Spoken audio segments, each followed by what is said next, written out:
This video is brought to you by 3, bringing you 4G at no extra cost and some exclusive deals over at btech.com.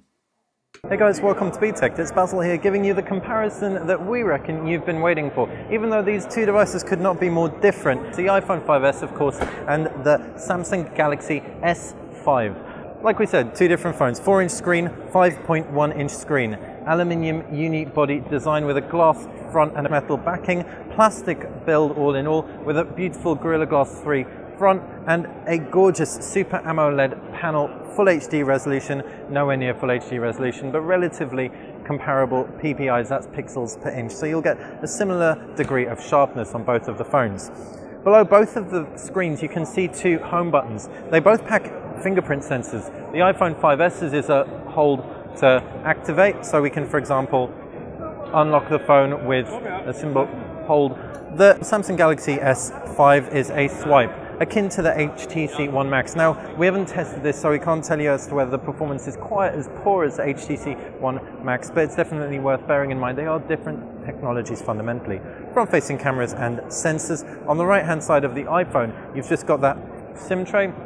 You've also got at the base a lightning connector, you've got the loudspeaker, as well as a 3.5mm headphone jack, while you've got volume buttons and a toggle. Up at the top is the power button on the iPhone, and on the reverse, the 8-megapixel camera and a True Tone LED flash with a warm and a cool to give you one of the most accurate flashes on the block. But the Samsung Galaxy S5 won't be outdone. It does some very cool things with its physicality, not least of all offering water resistance and dust resistance. On the back you've got a 16-megapixel rear-facing camera and a heart rate monitor. This is the first phone to feature one out of the box, and you've also got 3.5mm headphone jack up top and an IR blaster, something else the iPhone doesn't have. Micro USB 3 port at the base, really nice fast data connections. Left side simple volume rocker, right side simple power button. So all in all, two top-end devices. The Samsung Galaxy S5 is incredibly powerful. With its Qualcomm Snapdragon 801 processor, it's going to give you incredible gaming performance, and on top of that you've got 2GB of RAM as well.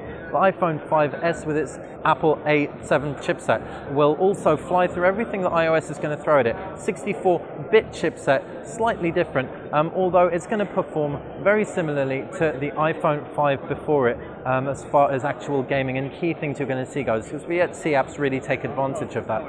Still two very good bits of hardware.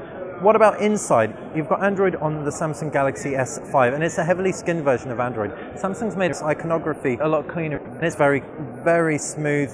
The applications tray is a lot simpler, as they've killed the option to tweak widgets here. Instead, if we pinch the home screen, we can see this almost Sony Xperia-like menu system for handling your home screens. You can also swipe to the left to access an HTC One type blink feed approach, so that's from HTC Sense. So Samsung looks like they've done a little bit of borrowing here, but they're two really elegantly executed borrows. If we jump into the settings, another area we really like is the settings iconography here. Just much cleaner. Again, reminds us a little bit of MeeGo. The iPhone 5S is iOS 7, so super simple, clean, elegant. The transitions are pretty rich. You've got pull down bar from the top. You've got a pull-up bar from the bottom where you can access some quick settings. Not quite as versatile as Android, it has to be said. Also, that screen is smaller, so it might not be well suited to someone with larger hands like myself. But having said that, many people will also find the Samsung Galaxy S5 with its 5.1-inch panel a little bit too big. Memory on board, the iPhone's available in 16, 32 or 64 gigabytes. Probably going to be significantly more expensive at the respective size compared to the Samsung Galaxy S5, though we haven't had pricing just yet. And of course the Samsung Galaxy S5 is expandable up to an additional 64 gigabytes. You've got Cat 4 LTE on the Samsung Galaxy S5 as well, making it a faster internet machine. Hopefully that's covered the basics. If you've got any questions about the two phones, please fire us a comment in the comment section below. If you've enjoyed the video, click the like button, and if you enjoy our channel in general, click subscribe and head over to btech.com where you can find the latest in smartphones, tablets and some awesome deals as well.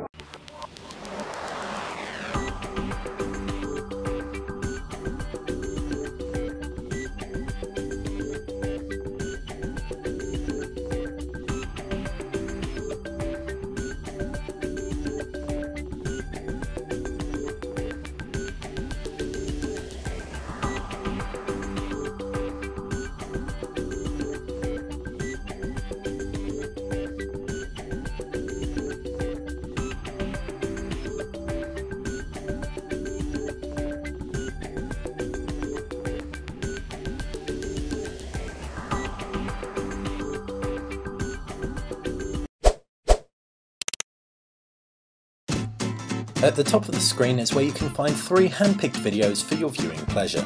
On the left is where you can subscribe, and on the right hand side you can find some exclusive deals if you head over to btect.com.